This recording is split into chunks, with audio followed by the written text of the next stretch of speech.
Winda pun memberikan gambaran bentuk fisik sosok tersebut. Sosok itu berlumuran darah, rambutnya sangat panjang, tangannya panjang, dan kukunya sangat tajam. Sebagian kulit tidak ada, tampak berjalan tertatih namun sangat cepat. Terlihat pakaiannya sobek hingga daging dan tulangnya kelihatan. Kemunculan sosok itu ditandai dengan suara tangisan kesakitan. Malam itu, Winda tidur sekamar bersama Mas Adul. Hari berikutnya aku, Siska, dan Mas Adul berangkat dan sialnya aku lembur sampai malam. Sementara Siska pulang menjenguk ibunya yang lagi sakit kanker. Sekitar jam 10 malam, aku pulang sendirian. Kampung benar-benar terlihat gelap gulita karena mati lampu. Aku khawatir dengan Winda. Aku kemudian masuk ke kos-kosan bermodalkan lampu HP jadul. Pas aku sampai di kamar Winda terbuka lebar. Tampak Winda menggigil hebat di atas ranjangnya. Akhirnya aku kemudian memanggil para warga, dan alhamdulillahnya ada sekitar 5 warga yang hadir menyusul listrik menyala. Memang setelah meninggalnya Mbak Verda, sosok hantunya menghantui para warga lain.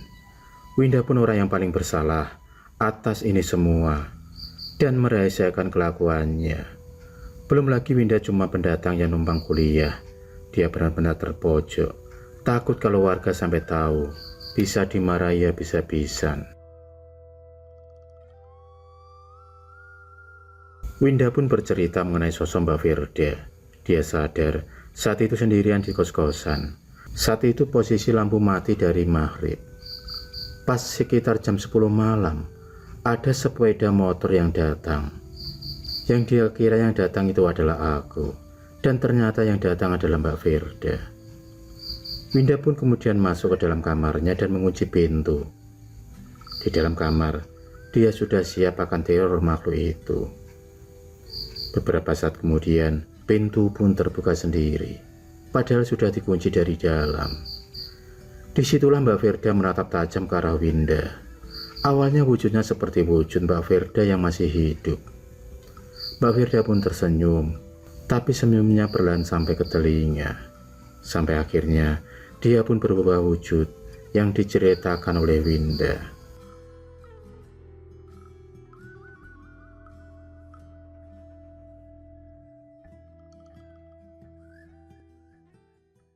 Keesokan paginya, aku pun membangunkan Winda. Dia ngompol di celana sampai memenuhi ranjang, bahkan sampai basah kuyup. Dia bangun dan alhamdulillahnya dia sadar. Tapi tampak terlihat ekspresi Winda benar-benar tertekan. Kondisinya sangat pucat lemas. Untungnya saat itu Jagat pulang ke kos-kosan. Kali ini bersama Eli mantan pacarnya.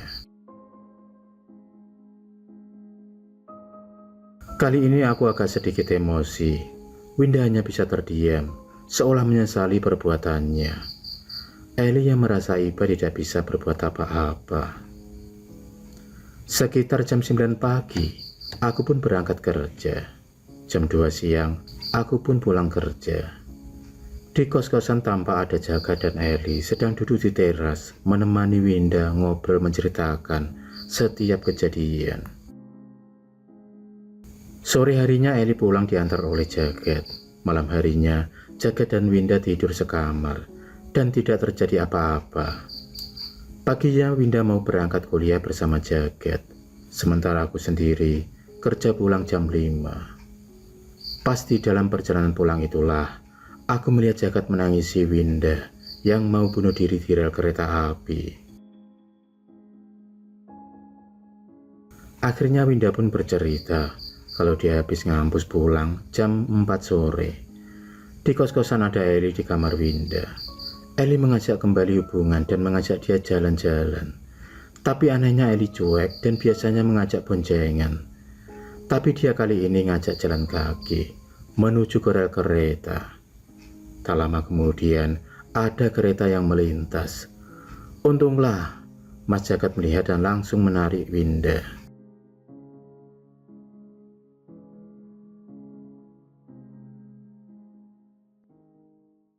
Hari ini, aku dan Siska libur tidak berangkat kerja. Winda juga tidak berangkat kuliah. Sementara Jagat berangkat kuliah sekalian mencari teman yang tahu akan hal gaib. Sorenya, Winda meminta kami untuk dibelikan makanan mie ayam kesukaannya. Alhamdulillah, dia lebih baik semenjak ada yang menemaninya tidur. Singkat cerita, kami pun sampai di warung mie ayam. Di sana ada Jagat yang lagi makan mie ayam bersama dengan Eli, mantan pacar Winda. Akhirnya kami pun pulang sampai ke kos-kosan. Sampai di kos-kosan, Winda tidak ada. Dicari-cari pun tidak ada. Dicari di setiap tempat, masih tidak ada. Tampak Mas Adul pulang. Kami semua pun bilang kepada Mas Adul bahwa Winda hilang.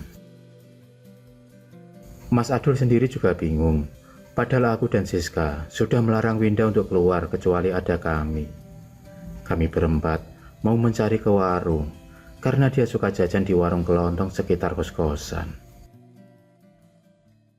Pas kami berjalan kaki ke sana, dari kejauhan tampak ada rame-rame para warga. Kami kemudian bergegas langsung ke sana dengan perasaan yang kacau balau. Di sana ada jenazah orang yang ditutupi memakai daun pisang.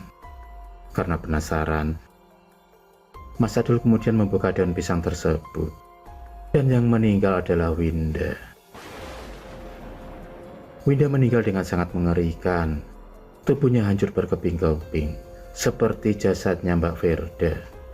Kepalanya hancur berkeping-keping sampai tak tersisa. Salah satu tangan tidak ditemukan. Hanya bisa dikenali lewat sisa kaos yang ia kenakan. Eli saat itu langsung pingsan. Aku, Siska, Jagat menangis sejadi-jadinya. Mas Adul sendiri menyuruh kami kemudian mengemasi barang-barangnya dan menghubungi keluarganya. Malam itu Eli tidak mau makan gara-gara Winda meninggal. Apalagi jasadnya yang hancur membuat kami tidak nafsu makan. Jagat pun kemudian menghubungi keluarga Winda supaya datang.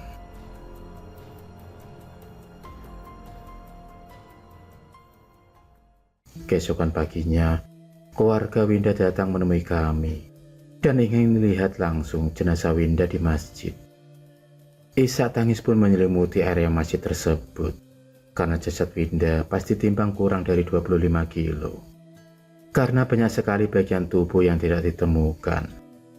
Kematian Winda pun menjadi misteri. Kasusnya menjadi obrolan panas para warga desa. Padahal jelas, sosok Mbak Verda hanya menghantui para warga sekitar. Tapi justru Winda yang pendatang malah menjadi bulan-bulanan sosok tersebut. Kasus mengenai jeruk nipis kami sepakat untuk merahasiakannya kepada para warga dan keluarga Winda. Demi menjaga aib nama baik beliau. Tidak ada yang bisa menentukan kapan maut menjemput. 3 hari setelah kematian Winda, 3 hari berturut-turut itu, kami sering menjadi bahan pertanyaan para warga. Sampai akhirnya timbul teori. Winda meninggal bunuh diri. Winda mendapatkan dorongan dan bisikan.